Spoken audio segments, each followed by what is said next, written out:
Welcome to the Sponsored Rider Club podcast, your guide to motorsports sponsorship. Here's your host, Josh Weesey.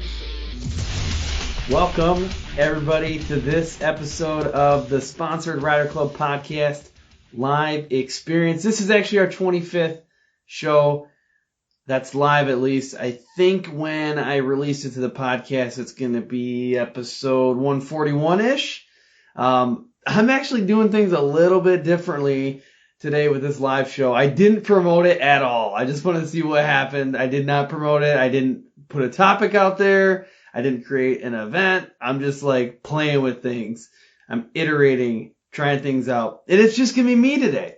And it's just going to be a short one. You know, a lot of times I do these live ones. I bring people on and I do it for, 30 minutes, 45 minutes or so. I've done a couple of solo ones now too, but oh yeah, Kevin's checking out my Jeep shirt that my brother got me for Christmas. Finally got it on the show here, but thanks for noticing that, Kevin. Welcome, Rohan. And who else joined too? We got Steve Mueller. Welcome.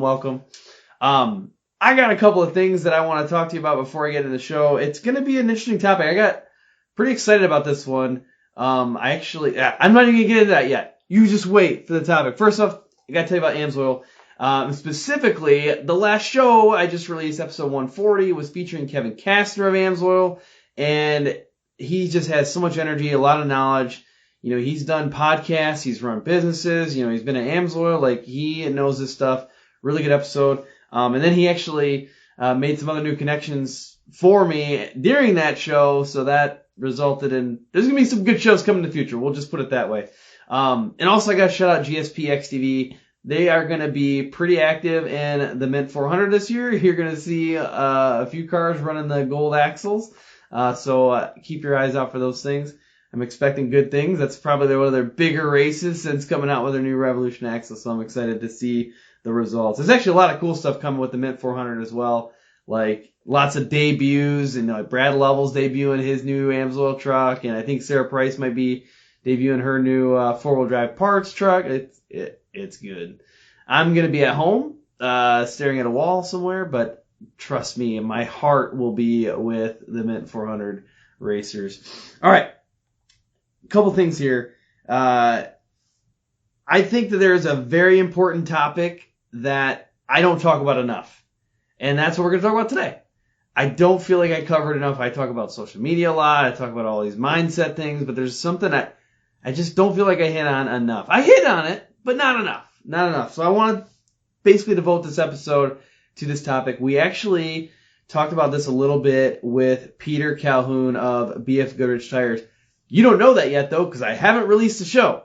That's going to be coming out next week. But there's a little segment in there where we talk about this. So I haven't told you yet either. Wow, this is really a thriller today, huh? All right. So I think that there's a big opportunity to help companies with return on investment for this one area. And I'm going to start by just telling you a little bit about testing. Now, if anybody knows like what I do right now in my life, I spend a lot of time during the day devoted to product development and testing. So I run a proving grounds, you know, for a big company, and the amount of money that we invest in our facility and the test facilities and the test fixtures and the on-road test track, the off-road test track, it's incredible. But that's what companies do. They invest an incredible amount of money into their product development cycles so that they can continuously innovate. And that is where you're going to come in. That's what we're going to talk about in this show, is how can you help with that product innovation cycle. Again, nothing completely new here. We have talked about this before, but I really want to emphasize how you can help with the R&D for companies, helping them make their products better, testing them in the most intense environments possible, giving them feedback. That's what we're going to talk about here. So again, if you look at how much money companies invest in this stuff, in the end, they still have to get it into somebody's hands, or, you know, if it's in a car, like they got to get it on the road or on the dirt or whatever it is. they have to get it somewhere to a point where a human being can give feedback. It could be a focus group. It could be, an on-road test track, off-road test track. You can be that person. And a lot of companies do this. A lot of you listening have probably done this before. Mark just put on here, yeah, we invite and embrace it. It's actually probably one of the most fun things that you can do, at least from my perspective. It's one of the most fun things you can do as a sponsored rider racer is like give feedback on the product. But there's just a ton of value that comes along with it. I feel like I don't talk about it enough. All right. So if you look at it from the racer's perspective, the abuse testing that you can do on a racetrack is unparalleled. It almost can't be fully duplicated in a controlled test environment. Just the variation that you experience, the different racers that come in, the course changing over time. These variables are hard to control in a test environment. And that is something as a racer you can do. I mean, Jared Heshka has talked about this on our MBRP, I think the first MBRP episode 26, about how he'll take one of their, race exhausts, give it to a racer and say, look, run it. Tell me what it's like in this lap. We'll give you a different one maybe in the next heat. Tell us about that one. Maybe we'll give you another one after that. And then they're taking notes on these things. So Kevin Spangler just put a quick note about Mark Shea helping them with the light covers, right? You can test out a light cover, for example, for, an off-road light. And how's it going to impact the light itself? Is it going to fall off? I mean, what about when it gets hit with a rock? Now, if it gets hit with a rock, when it gets hit with a rock, how's it going to perform? And it's okay for these products to fail in some of these conditions because it's a test, right? Like, I want to break it, maybe. Now, you might want to be cautious about which ones you test, though, because some things you don't want to break while you're racing. Like, I don't know if I'm ready to test some brand new tires, but maybe some tires that have a little bit of testing already under their belt. Might be ready for that. But actually a precursor to, we do talk about this testing tires in the next episode of the podcast. But that's it. That's all you're getting from that one now. But yeah, I mean, you just can't predict that any other way. I mean, trust me, I run a proving grounds facility. I believe in controlled test environments, but there's just some things you can't fully duplicate. You got to get it in the hands of somebody. So as a racer, you can offer a very true abusive environment. The next piece too is the weekend warriors. I did a show about this recently, weekend warriors. I'm kind of a weekend warrior, and we can help too. Like, it's a different testing environment. It's not the most extreme environment as say a racer would be in, but you can get the durability, the long-term viewpoint. I can think of a couple ways that I've seen weekend warriors do this. And what's up, Scott, here for the beer? I've seen a couple weekend warriors do product reviews, which is pretty cool. It's not usually viewed as like an input in R&D, but that can be a piece of it, taking customer feedback.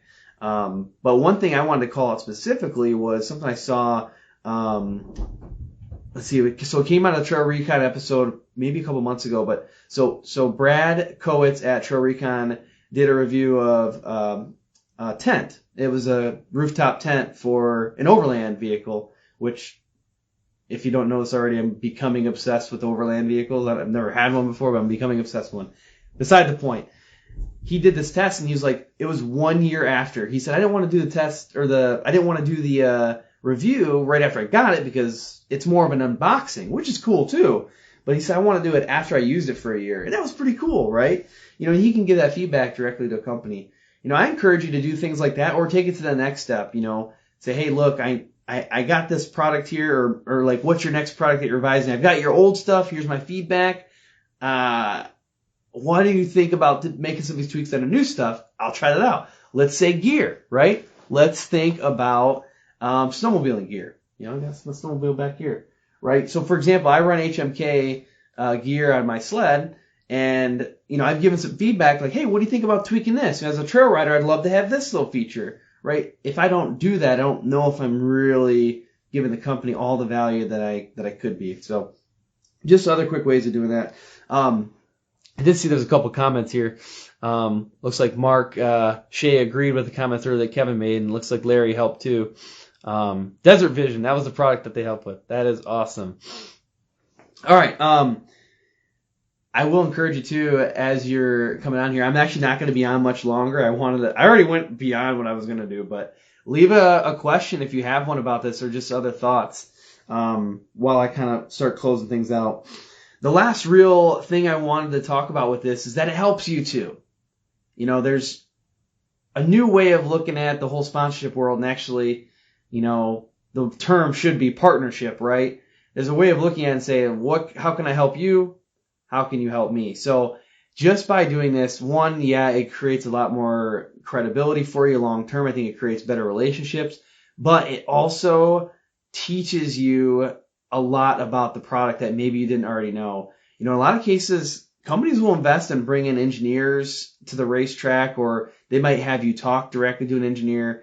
And I am an engineer, and trust me, I understand it's hard to deal with us people sometimes, but like, you know, you can learn a lot from that. You learn the lingo, you learn the language, and then you become more confident in relaying future information, whether it's to that company or a different company. So, you know, I'm thinking of just a couple of terms like that I never used before I got into like the testing world.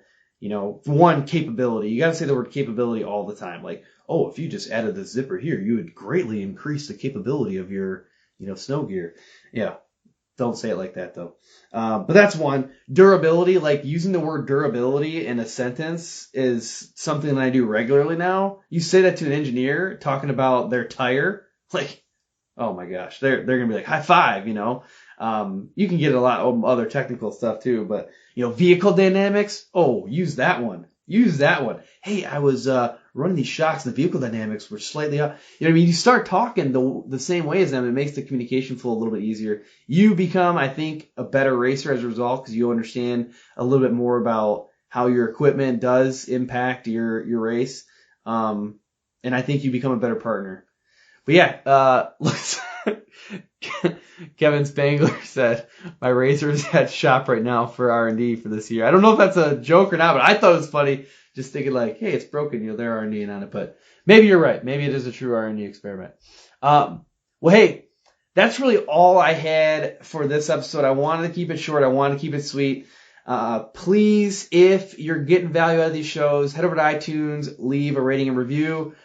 For the first time that this show has been around, we hit the What's Hot list on iTunes for Automotive Podcast. That was phenomenal. So thank you for that support. But to keep on that list, got to keep getting more exposure, and the ratings and reviews really, really help with that. So definitely do that. So Kevin just clarified, no, it's for a product they're working on. Actual R&D, not quite as funny as I originally made it out to be, but much more productive. But yeah, so head over to iTunes, leave that rating review. That would be great. And stay tuned for the next episode. Peter Calhoun is coming up from BF Goodrich Tires. And I don't know how else to convey how smart Peter is other than just saying it. You know, he was a racer. He's been in his role at BF Goodrich for a long time now. He knows what is up, especially in like the desert racing world. So him following up Kevin Castro from AMSOIL, and following up Vipe Desai, from HDX, like it's been pretty crazy. My mind is warping a little bit, but it's all good stuff. But that's it. I appreciate you tuning in for this slightly condensed episode, and I'm going to leave it at this. Have fun and ride safe.